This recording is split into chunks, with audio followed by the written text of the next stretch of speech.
Who we are, who we were, and who we're destined to become are all reflections of the stories we tell, of gods and devils, from tales of the heart to those of fear and foreboding. Stories shape us and the world we live in.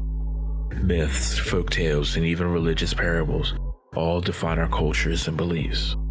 In each episode of Faith and Fear, we will dip our toes into the comparative narratives spanning the globe, considering the concepts and archetypes common to us all.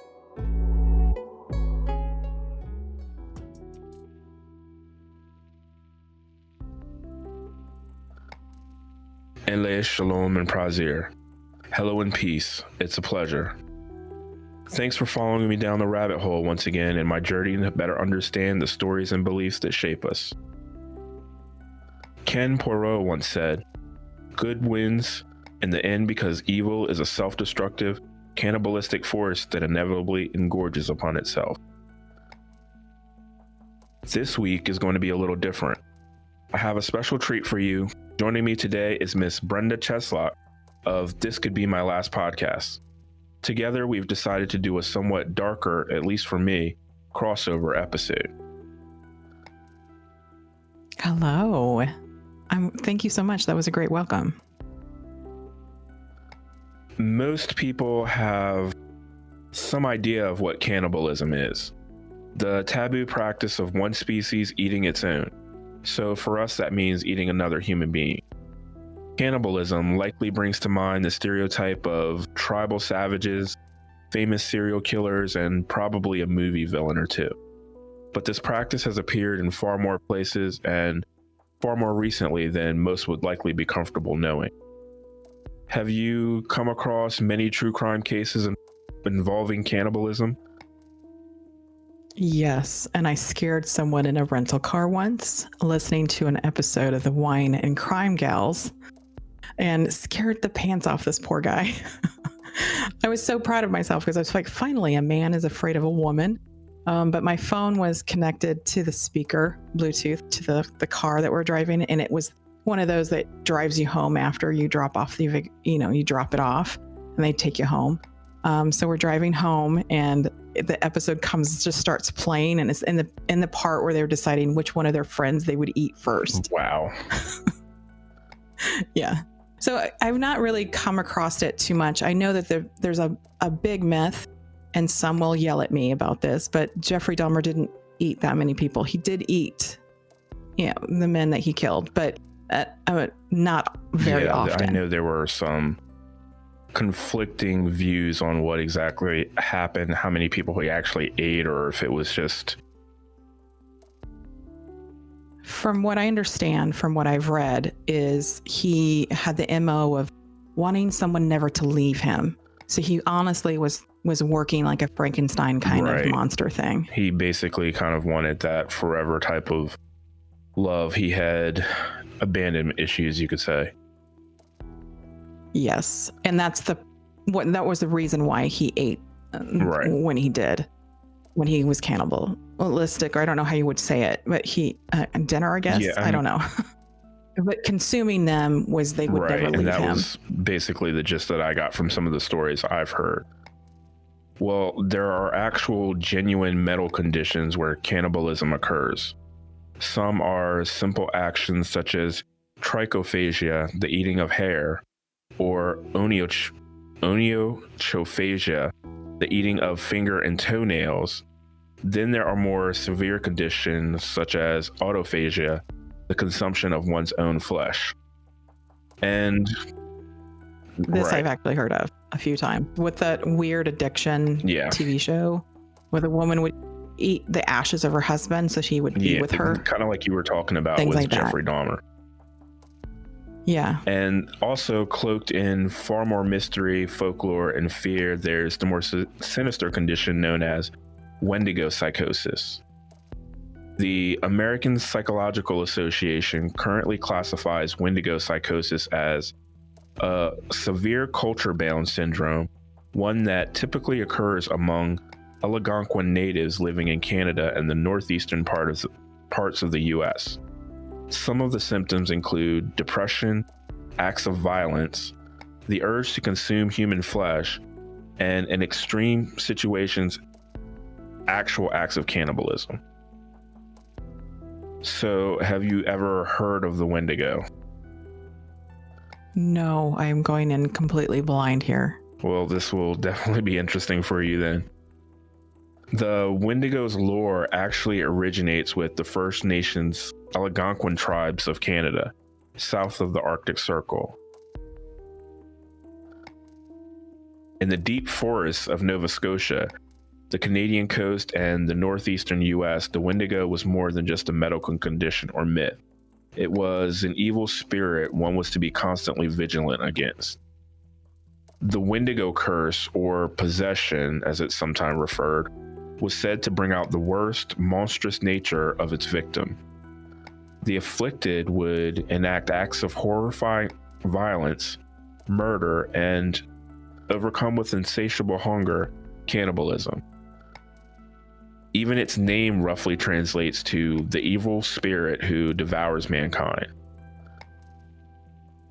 Physical descriptions occasionally vary, but its behavior, its violent tendencies seem to remain fairly constant. It is a creature definitively associated with winter, famine, starvation, and ultimately human consumption. Some say it is a giant monstrous thing that appears emaciated with taunt skin stretched over its bones. Its coloring is pale and ashen. It has rigid teeth borne by a lipless mouth and smells of decaying flesh. So is this like a chupacabra kind of situation? It's a physical there demon? are some stories that kind of equate it to being similar to the werewolf. So it's kind of like a transformation curse type thing. Yeah. Okay. And was this around the time where we were panicking about werewolves? And the legends are surrounding the Wendigo actually go back way before, at least in the common US. It goes back to like the 1800s. It may go back further than that. Some of the stories. Are you aware of that time period? It was like satanic panic, only it was werewolves. I don't really know too much about the werewolf side of it. From what I heard, as far as the satanic panic goes, it was more revolved around supposed satanic cults that were cannibalizing kids, and it basically became a witch hunt where kids were talked to by parents and adults or psychiatrists or whatever, and kind of convinced them to point at their neighbor or their teacher. And well, I just meant that it was a trend at the time during the 1800s, and people were panicking, saying, I just saw this big wolf dog man thing attack someone, or I was attacked by it, and I think her sheep attacked it at one point is one of the stories, and it just it was attacked and looked like it was dead, and then it just got up and left. It was like these very weird stories, like collection of stories at one time in one area. You can get into a whole rabbit hole of stories surrounding wolfmen, dogmen, chupacabra, all of that kind of stuff. It's a whole rabbit hole that you can get lost in. As far as the Wendigo, the lore warns against performing the greatest taboo, eating another person no matter your hunger.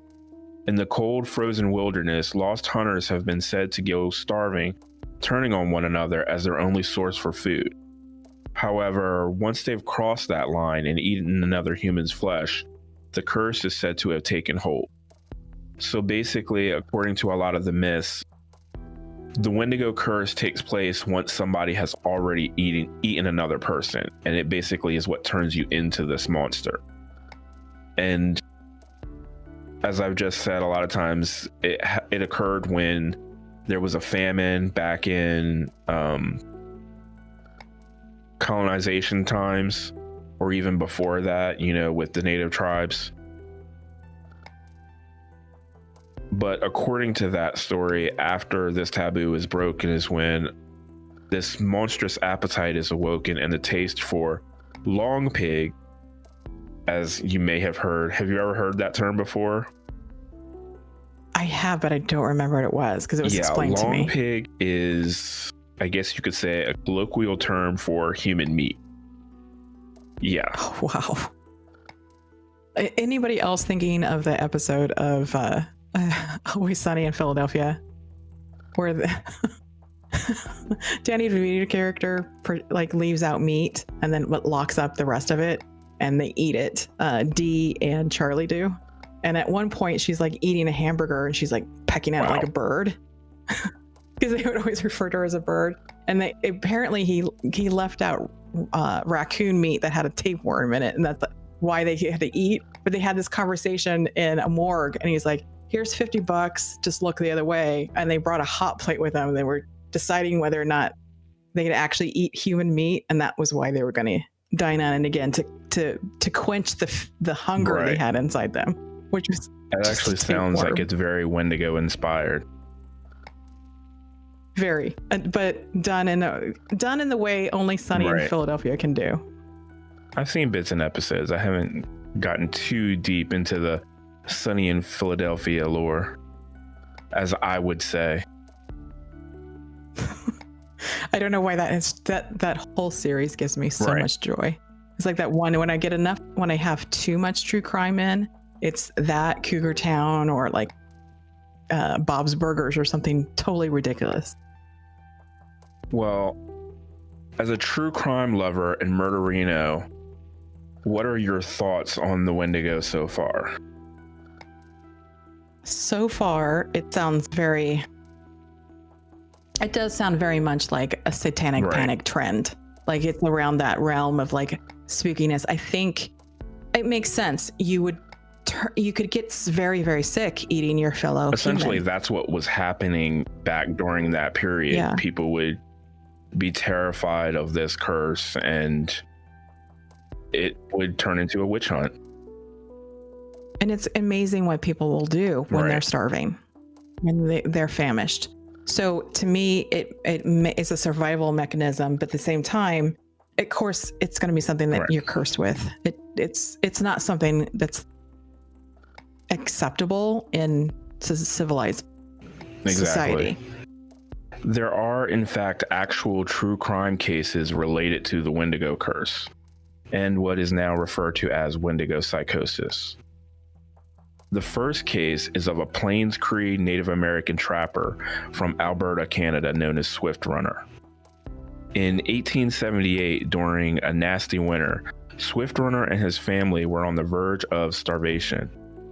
Swift Runner claims he was possessed by the evil spirit of the Wendigo, which resulted in him killing and eating his entire family.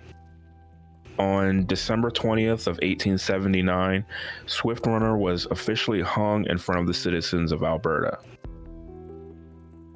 But it's also said that long before any of this, Swift Runner had previously taken to heavy drinking after he was no longer able to hunt or provide for his family.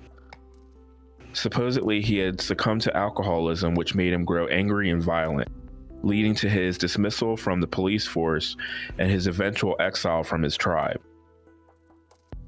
In the winter of 1878, he took his entire family, which consisted of his wife, their 6 children, his brother, and his mother-in-law, out into the wilderness. Only once winter was over, Swift Runner exited the forest alone as the sole survivor. He at first claimed his family starved to death, while he himself seemed to be in good health. Then there was also the fact that other hunters didn't seem to have any trouble finding game that winter. After those around him grew suspicious of his family's true fate, the police were brought in, eventually forcing Swift Runner to lead them to the campsite and his family's remains. The horrific scene was finally discovered, confirming everyone's suspicions. However, his attempt to defend himself with the story of being possessed by an evil, feral spirit was in no way accepted by local authorities. He was swiftly tried and shortly after sentenced to death. Wow. It sounds like a family annihilator, is what it sounds like to me. Basically. He's been fired, he's been shamed, he's been kicked out of his tribe.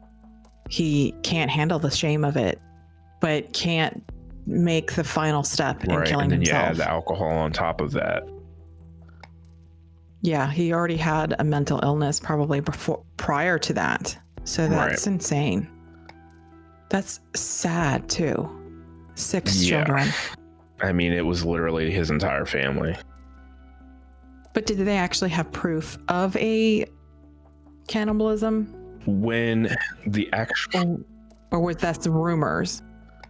The details that I read were kind of gruesome. They actually found supposedly they actually saw on the campsite the bones. There was a pot with human fat in it. So they easily came to the conclusion of what he had done. Oh, that's so sad. The next well-known story is a little bit different. It's actually a case of a shaman and medicine man. He was a chief of the Sandy Lake people named Jack Fiddler. Still a severely isolated region at the time in 1907, contact with outsiders was extremely limited. Fiddler was famous in the area, known for his powers of hunting and dispelling those possessed by the Wendigo curse. So he was kind of on the opposite side of the spectrum. He wasn't possessed himself. He was one of the ones that they had get rid of the Wendigos or even try to cure someone who was cursed. So what do? Take like a Thermaflu, like C-Pack or something like that? What is the remedy for a possessed person that has the Wendigo? I'm not actually entirely sure. It just basically Fiddler was famous in the area for being able to cure or get rid of the afflicted. It was common for those within these communities to be constantly wary of signs of an individual turning into a Wendigo. So people were already looking out for somebody who might be infected or somebody who might be cursed. People who believed they were showing symptoms of possession themselves would often prefer death over the alternative of harming others. So if they knew that they were cursed themselves or they thought they were showing symptoms, if they didn't think they would be cured, they would actually prefer to be killed themselves. And to that end, when traditional native healing or even Western medicine failed, Fiddler's duties would sometimes include euthanizing the afflicted. So it kind of fell to him that if he couldn't cure them, he would be the one to kill them. And is there proof of these people actually having this in them? I mean, the only way I can see is a lot of people eating a lot of people, and that would be the only way to find proof. But if they're just like, oh, this guy is like having epilepsy. It wasn't even always a matter of suspicions of someone else. It sounds like a lot of times it was if you thought that you had the symptoms, that you were having these violent tendencies for whatever reason, or you thought that you were possessed, you might go to Fiddler or someone like him and have them try to cure you. And if you couldn't be cured, then you would generally prefer to be put to death over turning into this monster and killing your loved ones. So it kind of, it sounds like it was a pretty messed up situation all around. Because it more likely was a medical condition that they weren't aware of at the time. The early 1900s, late 1800s, it was probably, it could have been a number of things. It could have been a result of something you ate, food poisoning to some extent, or plants. I'm sure they were probably at least somewhat familiar about what would make them sick as far as what they ate, but you never know. Because of this, Fiddler and his brother Joseph were eventually arrested by Canadian law enforcement and ultimately charged with murder. The messed up thing about this situation they had their own law and way of doing things, but at this time was when Westerners started coming in from outside, and Fiddler and his brother ended up being arrested because of the laws of outsiders, not so much of their own laws. It was also to take land and just an excuse to it could have been so many things. And Fiddler himself was a chief, so there could have been a lot more to it than, just him committing quote unquote murder. Instead of being executed, however, Jack Fiddler ended up committing suicide, which his brother Joseph ended up being tried and given life in prison. Joseph was eventually pardoned and scheduled for release, but unfortunately died in jail 3 days before even learning he had been given his freedom. So you have both of these two get arrested. Fiddler decided to commit suicide. Joseph, his brother, was tried, given life in jail,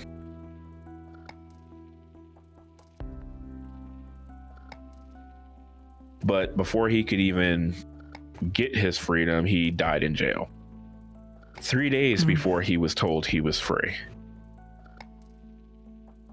These two are probably the most popular cases of Wendigo psychosis, or just true crime cases of Wendigos in general. Any thoughts on the two that I've read you? They're horrifying, and not something I've ever would have looked up on purpose. But I'm grateful. I mean, it's amazing to me that these stories exist at all. The Wendigo in general is just one of those creatures, and it's so shrouded in lore and superstition. You have people that still believe in it today, just like you have some other things, and then you have, of course, the whole psychological aspect of it. Well, when it comes to the family annihilator, the vast majority of people in public, or the public opinion, is wanting to find something more, to find out the reason why this happens. Are there warning signs to this, and so forth? So to me, wanting it to be a Wendigo, and like you said, sense. Both cases, there could have been so many outside reasons for both. Swift Runner was clearly a family annihilator, so you know, all the stuff that led up to him killing his family were clear motivations for him to do so. Then you also have the case with Joseph and his brother Jack. Yeah, I mean, there's so much missing from that we would Canadians onto their land, and them imposing their laws and their values onto this tribe that was pretty much living in the area at the time. And then the record that you currently have would be of those that had a hand in his death, or both brothers' deaths. So we wouldn't be getting an accurate account of things that were happening. But it does sound like, to me, it sounds like they were doing the wishes of their tribe and historic traditions of their tribe. And these people are coming to them with mental issues that were being treated. And to me, that's sad also. That was their way at the time, you know, that was their beliefs. So they were kind of doing what they thought was right. There was no Betty Ford. There just wasn't anything like that there. Wow, I'm just mind blown by both of those stories. The Wendigo lore continues to be extremely popular with fans of folklore, superstition, and horror. It has appeared in shows like Grimm, Teen Wolf, Charmed, as well as Supernatural, remaining a strong subject of curiosity and, for some, nightmare fuel. Do you have any final thoughts on the Wendigo or either of these two cases? I'm curious how Dean and I've forgotten his name from Supernatural. Sam and Dean would have dealt with this. I want to say second or third episode. I want to say the second episode is actually the Wendigo episode.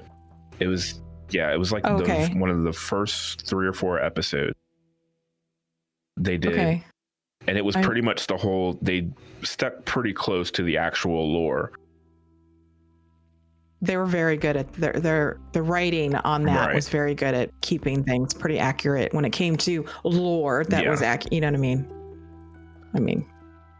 But Grimm would have had a very twisted, very dark portrayal Change of it things also. Up a little bit. Yeah, I'm interested in that one. I've watched like the first season, but I don't really remember much of it. It was one of those when we streaming services where we're watching it week to week, I think, before streaming service. I mean, but yeah, that would be interesting because that's a very dark show. Yes, yeah, it is. It's got some dark themes. It should have been on cable, so they could have gone further. Next week, we will be exploring early American folklore, particularly African American folklore and slave stories. Where can listeners find you? You can find me on thiscouldbemylastpodcast.com. You can email me at lastpodcast.com. This could be my last podcast at gmail.com. And I'm also on the Twitter and on Instagram under the same names. Oh, nice. Yeah, so I can be found anywhere. Currently, I have recorded just recently, yesterday, an interview with Jennifer Carroll, the victim's daughter of Lyman Smith of the GSK murder. Cool. Joe Angelo.